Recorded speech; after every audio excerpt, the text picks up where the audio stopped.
मेरा नाम काजल है, मेरी उम्र 35 साल है। वह कहते हैं ना कि जैसी करनी वैसी बननी। अगर किसी का बुरा करने के बाद कोई यह सोचे कि उसका अंजाम जो है अच्छा होगा तो ऐसा बिल्कुल भी नहीं है। जो बुरा करता है उसके साथ बुरा ही होता है। जो बोएगा काटना भी वही पड़ेगा। मेरे पापा एक इंजीनियर थे। जब मैं 8 साल की थी तो मेरी माँ इस दुनिया से चली गई। उन्हें हार्ट अटैक आया था। तब मैं बहुत ज़्यादा छोटी थी, मुझे पता ही नहीं चला कि हार्ट अटैक क्यों आया था। इतनी कम उम्र में हार्ट अटैक आना कोई मजाक बात तो नहीं थी, लेकिन मैं बिल्कुल भी नहीं जान पाई कि उन्हें क्या परेशानी थी। मैं मम्मी के साथ बहुत क्लोज भी थी, कुछ टाइम गुजारा भी था कि सब लोगों ने पापा से कहना शुरू कर दिया कि दूसरी शादी कर लो।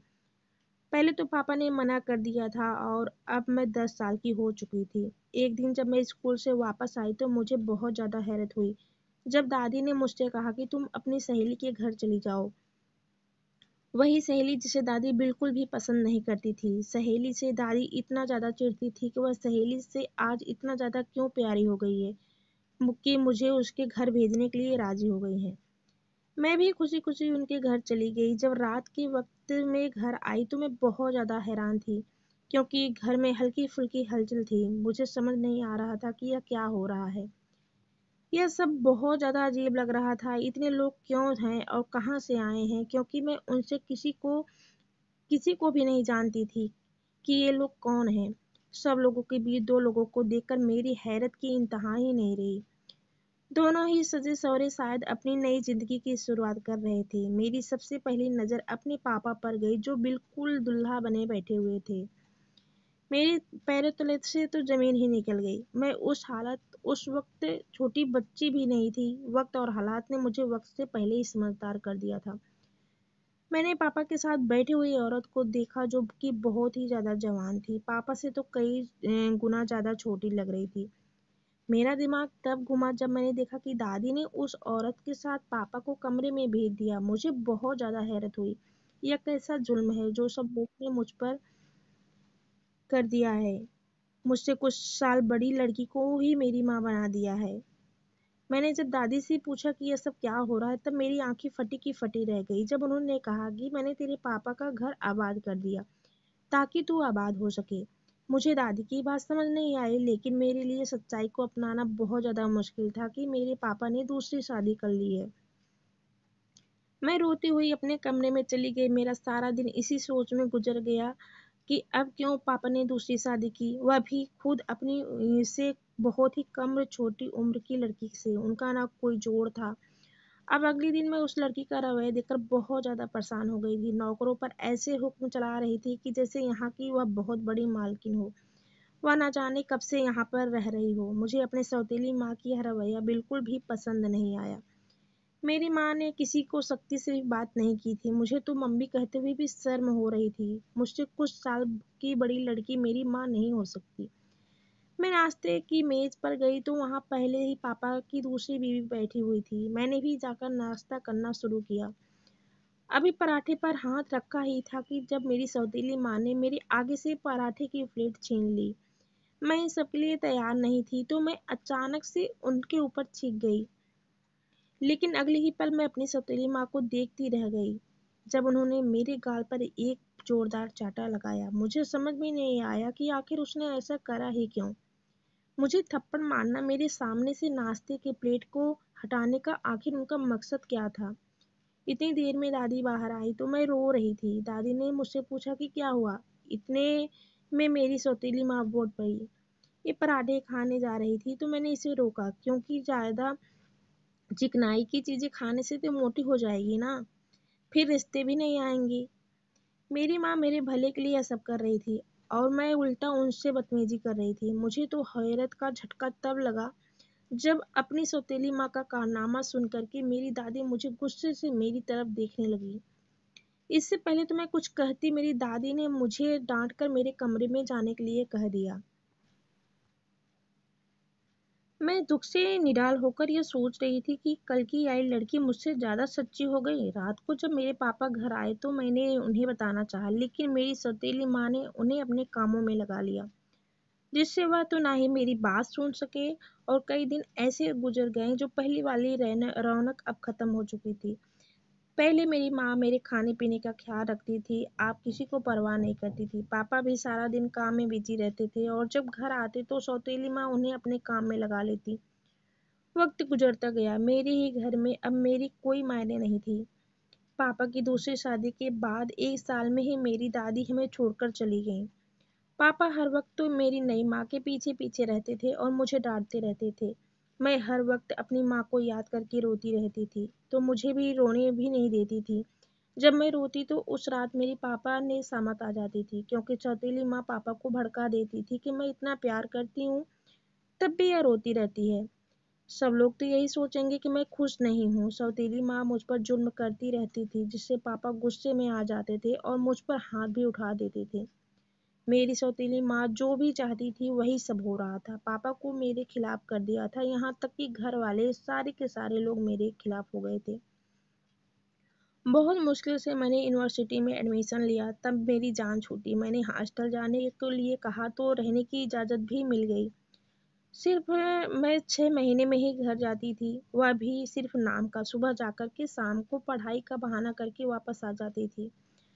इस बात पर भी मेरी सौतेली माँ काफ़ी ज़्यादा शोर मचाती थी, लेकिन हैरत की बात यह थी कि पापा मुझे वापस आने से नहीं रोकते थे।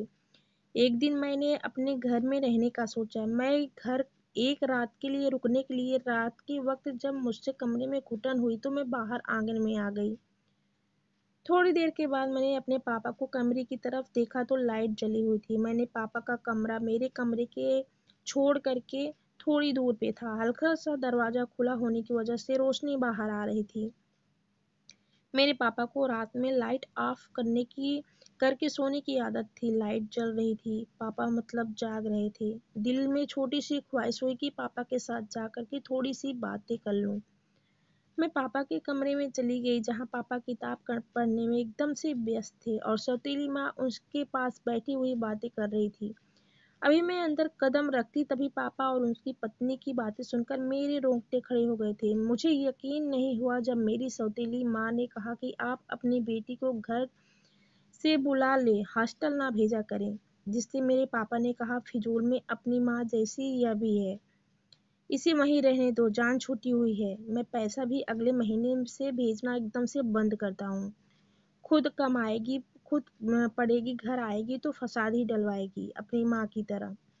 उन्हें मेरी ज़रा सी भी फ़िक्र नहीं थी। मुझे यह सब सुनकर बहुत ज़्यादा गहरा सदमा लगा। मुझे ऐसा लगा कि अपने ही घर में मुझे हर चीज़ काटने को दौड़ रही है। मैं पापा के बारे में क्या सोचती थी और वो मेरे बारे में क्या सोचते हैं। मैं वहाँ से रोते-रोते वापस अपने कमरे में आ गई। मेरा बस नहीं चल रहा था, वरना मैं वापस उसी वक़्त हॉस्टल चली जाती।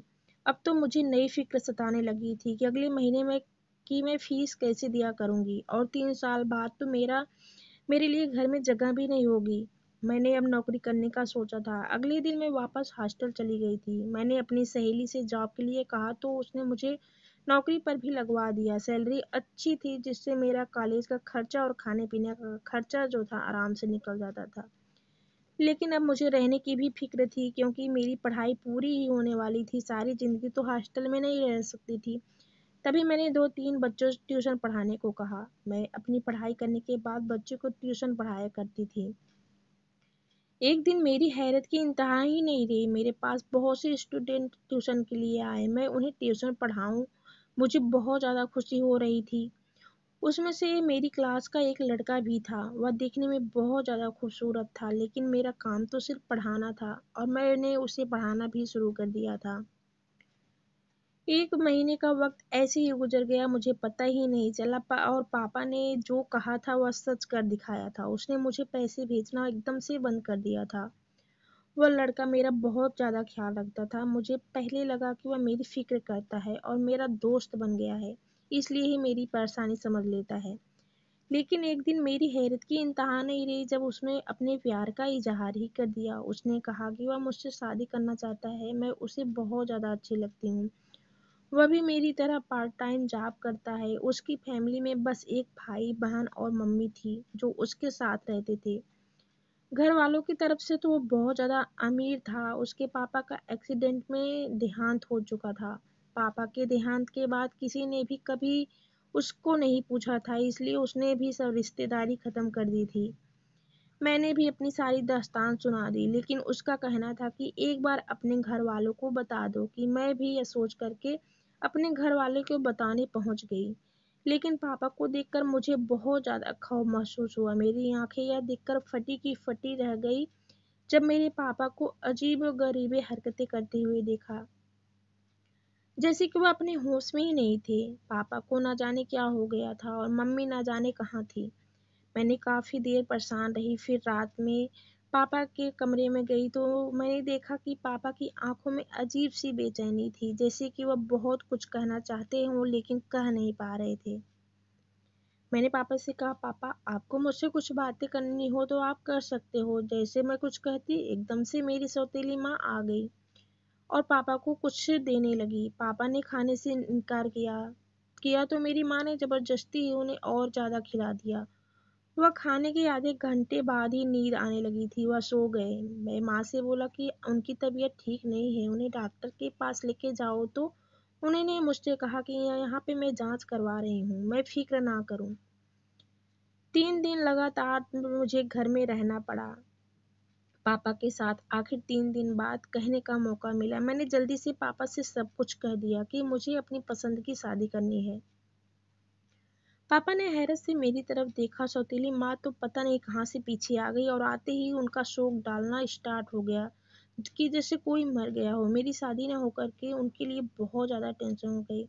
मुझे पता नहीं क्या-क्या सुनाया, बहुत ज़्यादा गंदे-गंदे शब्द का प्रयोग भी करा।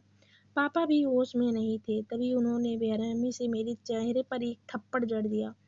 मैं पापा को देखने लगी, उन्होंने मेरा आना-जाना बंद कर दिया। कुछ ही दिन गुज़रे थे कि मैं घर से भागकर उसी लड़की से शादी कर ली जो मुझसे बहुत ज़्यादा मोहब्बत करता था।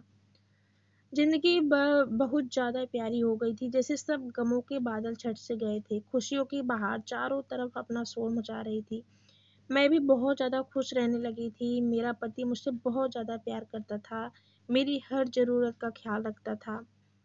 मुझे यकीन नहीं होता था कि मेरे पति मुझसे इतना भी मोहब्बत कर सकते हैं। एक दिन मेरा पति काम से घर आया तो उनका गुस्से से एकदम से बुरा हाल था। मुझे बहुत ज़्यादा हैरत हुई कि आखिर मेरे पति को क्या हुआ। सुबह तक तो वो बहुत ज़्यादा ठीक थे, मुझे बहुत ज़्यादा हैरानी हुई। शादी के 6 महीने गुजर चुके थे, उन्होंने आज तक ऐसा नहीं किया था। मैंने अपने पति से कुछ नहीं कहा और सारी रात आँसू बहाते ही खुद ब ही सो गई। सुबह वह नाश्ता करे बगैर उठने से पहले ही घर चले गए। रात को मेरे सोने के बाद आए। मैं बहुत ज़्यादा परेशान रहने लगी थी कि आखिर मेरे पति को क्या हुआ। एक दिन संडे का दिन था, उस दिन मेरे पति घर पर ही थे, लेकिन ना होने के बराबर। सारा दिन फ़ोन हाथ में लेकर के जाने किस-किस से बातें कर रहे थे। पता नहीं क्या कर रहे थे फ़ोन में। अब तो मेरी जान से निकलने लगी थी। आखिर मेरे पति को हो क्या गया है? जब शाम के वक़्त अपने पति से बात करनी चाही तो वह सिर दर्द का बहाना लेकर के सोने चले गए। अब तो मेरी हद हो गई थी। मैं सारी-सारी रात रोती रहती थी, अपने पति के बारे में सोचती रहती थी। आखिर ये सब रवैया कैसे होता जा रहा है इनका? पहले तो ऐसे नहीं थे। जो मुझ पे बहुत ज़्यादा प्यार करते थे, वह हर टाइम मुझ पर हुक्म चलाना शुरू कर दिए थे। एक दिन उन्होंने मुझे अपने कपड़े लाने को कहा तो मैंने गुस्से में मना कर दिया कि मैं क्यों लाऊं जब कपड़े आपके मेरे लिए आपके पास वक्त ही नहीं है तो मैं क्यों लाऊं आपके कपड़े। शादी से पहले तो मुझे बहुत ज़्यादा ख्वाब दिखाए थे, कभी मेरी आंखों में दुख नहीं आने देंगे, आंसू नहीं आने देंगे। अब तो जैसे आपके लिए कोई मायने ही नहीं रखता है। मेरे बोलने पर पति का जवाब सुनकर मेरे होश ही उड़ गए। जब मेरे पति ने कहा कि हाँ, कोई मायने नहीं रखता। मैंने कहा क्यों? मुझसे शादी करी थी तो उन्होंने कहा मुझे शादी करने के बाद अपनी गलती का एहसास हुआ है, जो अब मैं बहुत ज़्यादा पछता रहा हूँ। उन्होंने कहा कितनी बड़ी गलती कर दी। मेरे पति के भाई और बहन दोनों ही दूसरे शहर में रहते थे। उनका रवैया भी मेरे साथ ऐसे ही था। मुझे बिल्कुल भी समझ में नहीं आ रहा था कि मेरे साथ ऐसा क्यों किया जा रहा है, लेकिन मैं वक़्त की मारी बेचारी जो कुछ दिनों के लिए आसमान में उड़ने लगी थी। मेरे पति ने मुझे खींचकर न केवल ज़मीन पे पटक दिया था, बल्कि ज़मीन में दफ़न भी कर दिया था। हालात जब बद से बदतर हो गए, पति के हाथ मुझ पर उठने लगे। पहले तो बात-बात पर मुझे डाँटते रहते थे, लेकिन अब वही बात-बात पर हाथ भी उठा दिया करते थे। मैं खामोशी से अपनी कसूर की तलाश करती रहती थी। घर से शादी करके भाग के आई थी तो अपनी शिकवा करती तो किससे करती? खुद से ही पैरों में कुल्हाड़ी मार ली थी। वक्ती तौर पर ख्वाब दिखाने वाला हमारी ज़िंदगी, हमारी मौत का ज़िम्मेदार बन गया था। जब दिल चाहे ज़िंदगी बख्श दी और जब दिल चाहे तो साँसें खींच ले। जब इंसान को अपनी मोहब्बत तो प्यार, तवज्जो ना मिले, तो वह बाहर की इन सब तलाश में रहता है। इन सब की तलाश में वह बाहर पूरी तरह कर लेता है, लेकिन कभी-कभी गलत हाथों में पड़कर अपनी ज़िंदगी भी बर्बाद कर देता है। और यही सब मेरे साथ भी हो रहा था। औरत मोहब्बत के बगैर रह लेती है, लेकिन इज्जत के बगैर बिल्कुल भी नहीं रह पाती है। मुझे भी जब मेरे पति से एकदम से नफ़रत सी मिलने लगी, उसके साथ रहती, लेकिन सब जगह मुझसे रुसवा किया। घर में माँ-बाप ने भी मुझे प्यार नहीं किया, यहाँ पति ने भी प्यार नहीं किया। मुझे डाइवोर्स से बेहतर कोई भी फैसला नहीं लगा। अब गलती की थी तो भुगतनी भी पड़ेगी। मैंने घर बसाना चाहती थी, लेकिन शादी के बाद उन्होंने मेरा जीना हराम कर दिया था। आखिर डाइवोर्स देकर मुझे घर से बाहर निकाल दिया। मैं वापस अपनी माँ के घर आ गई। दिल भी काँप रहा था कि ना जाने पापा मेरे साथ क्या करेंगे। लेकिन अब मेरे पास कोई रास्ता ही नहीं बचा था, जिसके खातिर मैं अपना घर छोड़ कर के चली गई थी। किसी की इज़्ज़त नहीं देखी थी। वही आदमी मुझे बीच रास्ते में ऐसे छोड़ दिया कि मैं किसी से अपनी शिकवा भी नहीं कर सकती थी। मैं घर गई तो पापा मुझे देखकर बहुत ज़्यादा हैरान हो गए और मुझे देखते ही बोले, मुझे घर से निकाले नहीं। जो मुझसे गलती हुई थी, जो दिल चाहे वो मुझे सज़ा दे सकते हैं, लेकिन मुझे घर से निकाले नहीं। मेरे पास सर छुपाने के लिए कोई भी सहारा नहीं है, कोई भी छत नहीं है। पापा ने जब मेरे सर पर हाथ रखा तो मुझे बहुत ज़्यादा सुकून मिला। माँ तो पापा से हाँ करने से ही कमरे में चली गई थी। पापा की कमज़ोर हालत की वजह से उनसे कुछ बोला नहीं जा रहा था, फिर भी वह कुछ कहना चाह रहे थे। पापा ने मुझे अपने पास बिठाया। घर आकर तो जैसे कि मेरी जान में जान आई थी। अभी एक दिन घर में नहीं गुजरा था कि अगली सुबह घर में एक नया तूफान लेकर आई थी। सुबह उठते ही साथ में जैसे मेरा सब कुछ खत्म हो गया था, जैसे मेरे सर से छत और पैरों से ज़मीन निकल गई थी। मुझे बिल्कुल भी यकीन नहीं हो रहा था मेरी आँखों पे कि मैं जो कुछ देख रही हूँ वह सच है या नहीं है। मेरे सामने पापा की लाश पड़ी हुई थी, जिस घर में सौतेली माँ रो रही थी। माँ के जाने के बाद मेरे पापा जैसे भी थे, अच्छे थे। मैंने कभी सोचा नहीं था कि मैं उन्हें भी ऐसे खो दूँगी। मैं रोती रही, अपने पापा के पास गई, उससे लिपट कर रोने लगी। लोगों ने मुझे बहुत ताने दिए। मेरे घर से भाग जाने पर सब आपस में बातें कर रहे थे। कुछ तो मेरे मुँह पर यह कहकर जा रहे थे कि अपने बाप को खा गई तू। इतना बातें सुनने के बाद भी मुझे यकीन होने लगा था कि मैंने अपने पापा को ही मार दिया है। मेरी सारी गलती है जो लाकर मुझे यहाँ खड़ा कर दिया था। पापा की अर्थी ले जाने के बाद सब लोग जा चुके थे। मेरी माँ ऐसे आंसू बहा रही थी जैसे सबके सामने मेरे पापा को वही सबसे ज़्यादा प्यार करती हो। मैं अपने घर में रहने लगी थी, जहाँ रोज़ ताने सुनने को मिलते थे। माँ मुझे बात-बात पर ना जाने क्या कुछ कह देती थी। कभी भगोड़ी कहती, कभी अपने पापा को खा जाने वाली। मुझे बहुत ज़्यादा रोना आता था कि क्या करूँ, क्या कर सकती थी। जिन इंसानों से अपनी ज़िंदगी का हिस्सा समझकर बर्दाश्त करने लगी थी। इतने सारे नौकर होने के बावजूद भी मैं सारे घर का काम करती। और जब थक कर शाम को लेटती तो माँ 4 बातें सुनाने आ जाती। घर में बस एक नौकरानी रह गई थी, जिससे मेरी अच्छी बातचीत होने लगी। वह मुझे मेरे पापा की बातें सुनाया करती थी। पापा के साथ मेरी माँ का सौतेला रवैया बहुत ज़्यादा गलत था। वह बात पर मुझे उसने बताई थी। उसने कहा था पूछ सारा दिन माँ क्या करती थी। जब उसने मुझे बताया तो मेरे रोंगटे खड़े हो गए। जब उसने बताया कि पापा काम पर जाते तो सौतेली माँ भी तैयार होकर बाहर चली जाया करती थी। उसके आने से पहले घर आया जाया करती थी। अक्सर तो पापा के आने के बाद ही आती थी। मुझे बहुत ज़्यादा हैरत हुई। अभी कुछ ही दिन हुए थे कि माँ फिर से अपने रूटीन पर आ गई। वो तैयार होकर जाती। एक दिन मैं भी उनके पीछे-पीछे एकदम से छुपते-छुपाते चली गई। मैं भी अपनी सौतेली माँ के पीछे गई, जहाँ सुनसान जगह पर जाकर रुकी थी। मुझे बहुत ज़्यादा हैरत हुई अपनी सौतेली माँ को किसी गैर मर्द से मिलते हुए देखा। मेरा मन भारी हो गया। जब मैंने देखा कि मेरी माँ उनके गले लग गई थी, मैं बहुत ज़्यादा हैरान हो गई। दुःख के साथ वापस लौट आई। एक दिन मैं थी जिसे अपना घर बचाने के लिए सब कुछ कर रही थी, वह थी जिनका रवैया अपने पति के साथ बिल्कुल अच्छा नहीं था। एक दिन मैं सुबह उठी और किचन में गई तो देखा किचन में बहुत ज़्यादा पकवान बन रहे थे, जो कि बहुत ज़्यादा स्वादिष्ट भी थे। लेकिन मैं हैरत में थी कि रात में ऐसा कौन आया था जिसके लिए इतना ज़्यादा इंतज़ाम किया गया था। हैरत थी, लेकिन नौकरानी के अलावा कोई था नहीं जो मुझे बता सकता था। लेकिन उस वक़्त माँ के कमरे में थी। मैं थोड़ी इंतज़ार किया और फिर अपने कमरे में चली गई। अब तो हर दूसरे दिन ऐसे ही स्वादिष्ट पकवान बनना शुरू हो गया। एक दिन मैंने नौकरानी से पूछा, घर में कौन आता है रात के वक़्त जिसके लिए इतना सब कुछ तैयार किया जाता है? तो पहले वह खामोश रही। मेरी तो हैरत का ठिकाना नहीं रह गया था। उसने अपने आप को ही मारते हुए और तुम्हें भी तुम्हारे अपने को मारा है। घर की नौकरानी कहने लगी, तुम्हारे पति को तुमसे अलग किसने किया यह तुम नहीं जानती। लेकिन मैं जानती हूँ, यह जो तेरे साथ हुआ है ना, वह सब तेरी माँ ने किया है। आज रात उसके साथ कमरे में जाकर देखना, तुझे सब कुछ समझ में आ जाएगा। मुझे लगा मेरी सांस बंद हो जाएगी।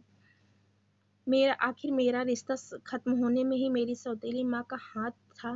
क्या मुझे रात को इंतजार करना चाहिए? हाँ, इंतजार ही करना चाहिए। लेकिन मेरा सोच सोच कर दिमाग खराब हो रहा था। आखिर क्या होगा? रात तो हुई जैसे मेरा इंतजार खत्म हुआ। मैं अपने कमरे में ही थी। माँ मुझे सोता हुआ देखकर किचन में चली गई। मैं सोने का नाटक किया। किचन से खटपट की आवाज आने लगी। मैंने थोड़ा सा दरवाजा खोलकर किचन की तरफ झांका। माँ खाना बनाने में पड़ी हुई थी और इधर-उधर देखने लगी थी। फिर उन्होंने एक पुड़िया निकाली और सफ़ेद पाउडर खाने में मिला दिया। खाना तैयार करके सब लोग कमरे में गए। मैं भी उनके पीछे-पीछे कमरे में चली गई और जैसे ही मेरी नज़र कमरे में पड़े सोफ़े पर पड़े देखा तो मेरे सर से आसमान टूट पड़ा। मेरे पैरों तले ज़मीन खिसक गई क्योंकि मेरा पति बड़ी आराम से कमरे में बैठा हुआ था।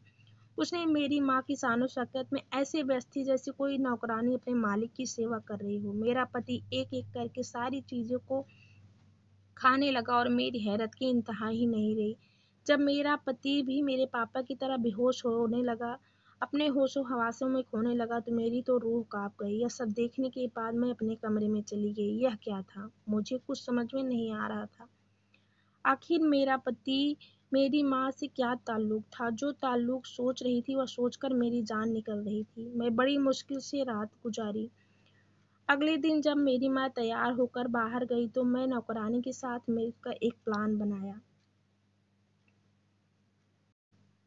मैं अपनी सौतेली माँ के कमरे की तलाशी ली ताकि मुझे कुछ सुराग मिल सके। आखिर ऐसा क्या है? नौकरानी को बाहर खड़ा करके मैं अपनी माँ के कमरे में गई, तलाशी लेने लगी। वहाँ मुझे कुछ नज़र नहीं आ रहा था। मैंने जल्दी से अलमारी खोली, फिर देखा तो अलमारी के कोने में कुछ पेपर्स पड़े थे। मैंने अभी पेपर्स पढ़ने शुरू ही किए थे, दरवाज़ा खुलने की आवाज़ सुनकर मेरे पैरों से ज़मीन निकल गई। मेरी रूह काँपने लगी। सौतेली माँ क्या थी? हम तो कोई नहीं जानना चाहते थे। अभी मैं पेपर छुपाने वाली थी कि नौकरानी की